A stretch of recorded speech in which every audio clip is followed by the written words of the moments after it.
Class में हम Ptolemy theorem को प्रूव करने वाले हैं, उसका प्रूफ देखने वाले हैं। वैसे मैं ये करवाता नहीं, बट किसी बच्चे का एक कमेंट आया था कि इसे प्रूव करवा दो आप। तो जब कोई कुछ पूछता है तो एज ए टीचर ये हमारी ड्यूटी बन जाती है, धर्म बन जाता है कि बताओ। और अगर कोई क्यूरियस है ना तो उसे पढ़ाने में एक नेक्स्ट लेवल का मज़ा भी आता है। ठीक है, 100 बच्चे हैं, उनमें से कोई 2-4 बच्चे ही पढ़ने वाले होते हैं। उनको देख के थोड़ी सुकून मिलती है और बाकियों को झेलने की हिम्मत मिलती है। ठीक है, तो अगर आपने पूछा है तो मैं आपको जानता भी नहीं हूँ, बट हाँ, कमेंट आया था। एक तो टाइम भी नहीं मिल पाता, अभी नाइट है। चश्मा मैं इसलिए लगाता हूँ ताकि ये जो लाइट आ रही है आँख में वो लगती है तो मैं सो नहीं पाता हूँ, आँख गड़ता है। लेकिन चश्मा लगाना भी क्या है कि थोड़ा लोगों को गलत लगने लग गया। हालाँकि मैं चश्मा लगाऊँगा, उसमें कोई बात नहीं, अभी घर पे छूट गया है। ठीक है, तो इसीलिए मैं अभी नहीं लगाया, लेके आऊँगा कल लगाऊँगा। तभी हम इसका क्या देखने वाले हैं, प्रूफ देखने वाले हैं। तो टोलेमी थ्योरम है क्या, देखो कुछ नहीं है। अपोजिट साइड्स को अगर आप मल्टीप्लाई करते हो, ठीक है, और उनको ऐड करते हो तो डायगोनल्स के मल्टीप्लिकेशन के इक्वल आते हैं। मतलब A B multiplied by D C plus A D multiplied by B C is equal to A C multiplied by B D. ये थ्योरम कहता है, और ये साइक्लिक क्वाड्रिलेटरल के लिए ही एप्लीकेबल होता है। मजे की बात यह है कि सिमिलैरिटी का कितना शानदार यूज हो सकता है वो आप इन एप्लीकेशंस को देख के समझ सकते हो। सिमिलैरिटी के एप्लीकेशंस ही तो है, उसके यूजेस ही तो है कि कहाँ कहाँ यूज करके आप क्या क्या चीजें प्रूव करते हो। देखो, दो टूल्स मैथमेटिक्स में बहुत शानदार हैं, एक कॉन्ग्रुएंसी और एक सिमिलैरिटी। बट अनफॉर्चुनेटली ये ठीक से पढ़ाई नहीं जाती, रटने के वे में पढ़ाया जाता है, कुछ समझ में ही नहीं आता। वो यहाँ पे थिंकिंग क्रिएट ही नहीं करता, बस प्रेशर क्रिएट करता है जो एग्जाम के बाद करके गायब हो जाता है। ठीक है, तो वैसा नहीं करना है, लर्निंग होनी चाहिए आपकी, है ना। तो स्टार्ट करते हैं। मैंने एक वीडियो में शायद बताया भी है कि इसको एक्सटेंड कर लो। ठीक है, मैंने बता तो दिया था वैसे, बट हो सकता है समझ में नहीं आया हो। स्ट्रेट करना, बिल्कुल टेढ़ा बाका नहीं होना चाहिए, बिल्कुल स्ट्रेट होना चाहिए ताकि यहाँ पे 180 हो जाए। और यहाँ पे जो भी एंगल बन रहा है ना उसको यहाँ पे बी पॉइंट पे कॉपी करते हुए एक रे ड्रॉ कर दो और इसको आर कह दो। मतलब ये जो एंगल है ये अगर एक्स है तो ये भी क्या होगा, एक्स होगा। अब आप कहोगे कि सर हमें सपना आ रहा है कि ऐसा करना है। नहीं भाई, सपना नहीं आ रहा है, आपको अंदर से फीलिंग आ रही है। वो तब आएगी जब आपने मेहनत किया है, अपने माइंड को मैथमेटिकल बनाए हो। गलत गलत थॉट आएंगे तो नहीं होगा। ठीक है, ऐसा हम क्यों कर रहे हैं, क्योंकि हमें यही चीज चाहिए, इतने ही मटेरियल चाहिए इसमें से, या इतने ही बातों को हमें बाहर निकालना है, बाकी और कुछ एक्स्ट्रा आ रहा है तो उसे एलिमिनेट करना है। ऐसा मैंने इसलिए किया कि बताओ अगर ये दोनों इक्वल हो जाए और ये कॉर्ड यहाँ पे जो एंगल बना रहा है वो भी इसी के इक्वल होगा कि नहीं होगा। भाई देखो, दोनों इक्वल होंगे क्योंकि एक ही है ये कॉर्ड और यही क्या कर रहा है, सेम सेगमेंट में एंगल बना रहा है, तो वो इक्वल होगा सर्कमफेरेंस के ऊपर। तो अब मैं क्या करूंगा, देखो ध्यान से, एक बड़ा वाला ट्रायंगल ये ले लिया और एक में क्या किया, ये छोटा वाला ट्रायंगल ले लिया। क्या दोनों सिमिलर हुए कि नहीं हुए? और इसमें बातें क्या क्या आ गई, देखो ये आ गई हमारे पास, ये आ गई हमारे पास, ये भी आ गई। मतलब इनमें हमें 2 4 6 चीजों की जरूरत है, उसमें से 3 तो आ गई। ये पर्पज होता है, ये कुछ रटना नहीं है, पर्पज होता है। थोड़ा टाइम लगेगा, टाइम दो, समझो। ठीक है, तो इन ट्रायंगल्स को बाहर निकाल लो। मैं जब भी कॉन्ग्रुएंसी पढ़ाता हूं तो मैं ये कहता हूं कि ट्रायंगल्स को बाहर निकालना सीखो। तो बाहर निकालो। देखो एक ट्रायंगल यहाँ पे क्या बाहर निकाल लिए हम, क्या क्या बाहर आ गया, देखो आर, यहाँ पे बी और ये डी करो। ये कुछ देर के लिए आप क्या मानो कि इसको जेड मान लो। ठीक है, तो बताओ ये एंगल क्या हो गया, एक्स प्लस जेड हुआ कि नहीं हुआ, और ये क्या है, वाई है कि नहीं है। क्लियर। एक ट्रायंगल और बाहर निकाल लो, ये वाला, और इसको घुमा दो, ऐसे घुमा दो, तो ये क्या हो गया, देखो ये कुछ ऐसा हो गया, ए सी बी। ये एंगल यहां पर भी क्या है, एक्स प्लस जेड। जाहिर सी बात है, यहां से एक्स प्लस जेड है तो यहां से भी एक्स प्लस जेड है। और ये क्या है, देखो ये ऊपर गया ना, वाई है। Getting my point. अब आप कह सकते हो कि ये दोनों ट्रायंगल एंगल रूल से क्या हो गए, सिमिलर हो गए, क्योंकि आपको दिख रहा है यहाँ पे कि जो angle R B D equal है किसके, ये एंगल ए बी सी के, क्या है, एक्स प्लस जेड। ये भी एंगल है, ठीक है। और दूसरा क्या देख रहे हो, एंगल बी डी आर, ये किसके इक्वल है, एंगल बी सी ए के, जो कि क्या है, वाई। अब ये दोनों क्या हो गए, सब कह सकते हो एंगल रूल से जो ट्रायंगल है बी डी आर वो क्या हो गई, सिमिलर हो गई किसके, ट्रायंगल बी सी ए के। समझ में आ रहा है मैं क्या कह रहा हूं? समझ में आ रहा है क्या कि मैं क्या कह रहा हूं? समझ में आ रहा है कि ये हो गई। अब यहां से आप क्या कंक्लूजन निकाल सकते हो वो देखो। तो आप यहां से ये कह सकते हो कि इनके कॉरेस्पॉन्डिंग साइड्स के रेशियो क्या होंगे, इक्वल होंगे, क्योंकि ये दोनों क्या हो गए, सिमिलर हो गए। Getting my point?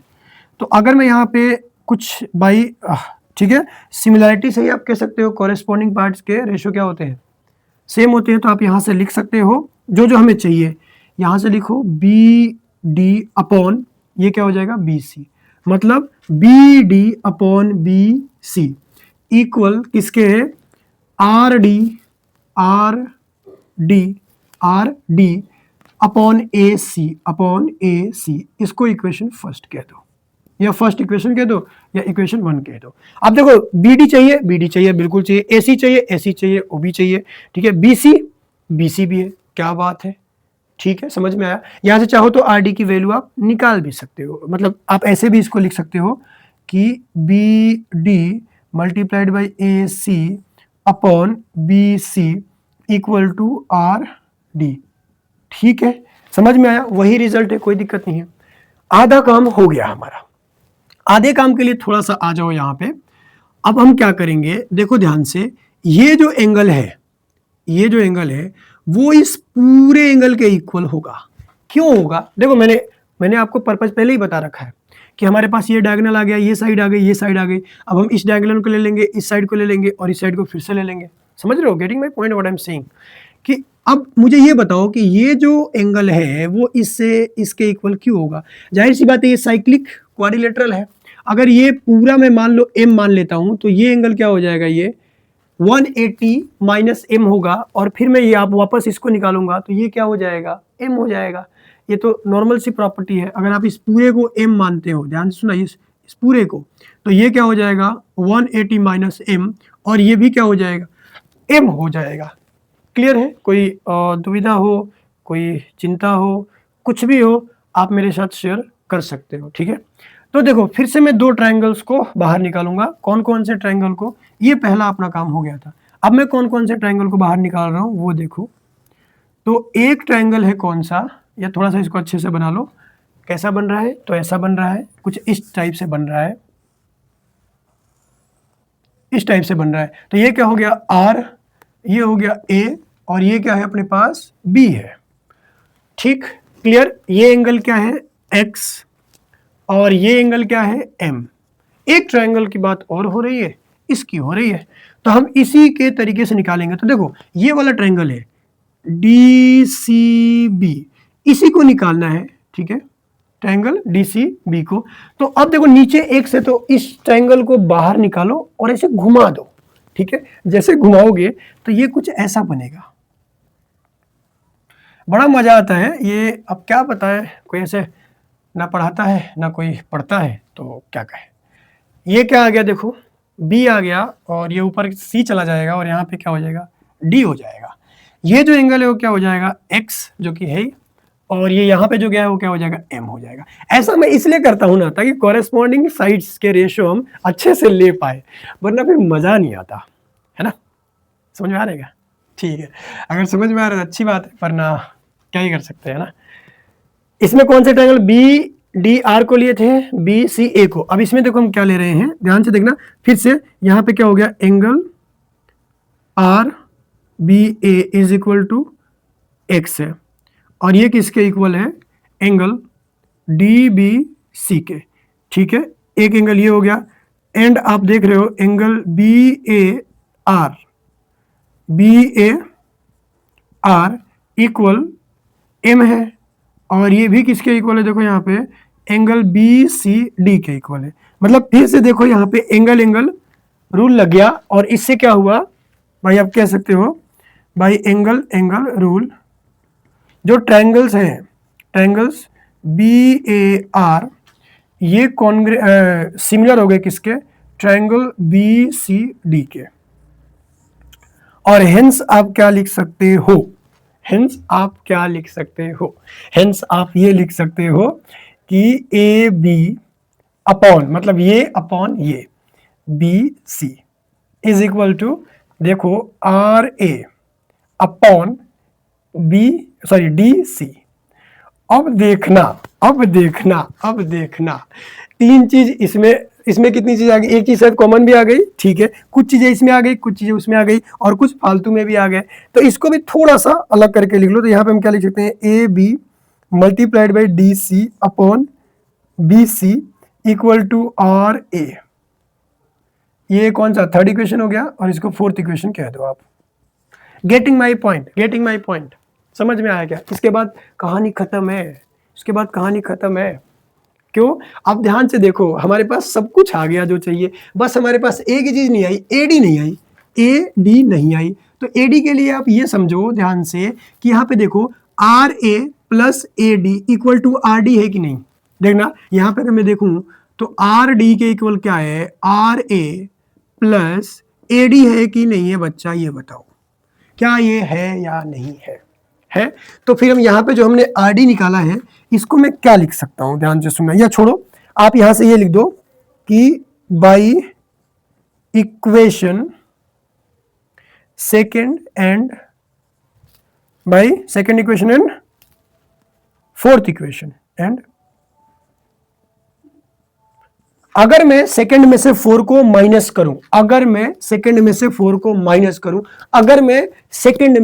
को माइनस करूं तो देखो क्या होगा, यहां पे B D multiplied by A C upon B C equal, इसमें सॉरी माइनस होगा ना, यहां पे माइनस करो तो ये क्या हो जाएगा, A B multiplied by D C upon B C equal, यहां पे क्या हो जाएगा, आर डी माइनस आर ए।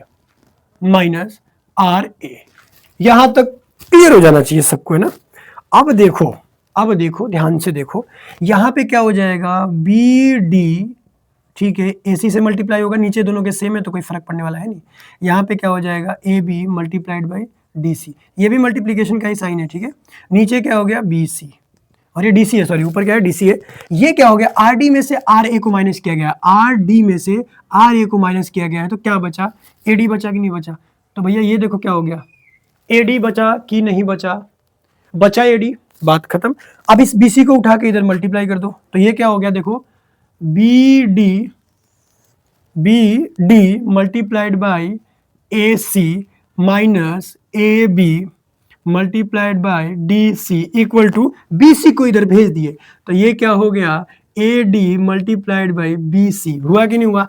अब इसको उधर भेज दो तो ये क्या हो गया, B D multiplied by A C equal to, ये उधर जाके प्लस में हो गया, तो ये क्या हो गया, A B multiplied by D C plus ये क्या हो गया, A D multiplied by B C, A D multiplied by D C plus A D multiplied by B C.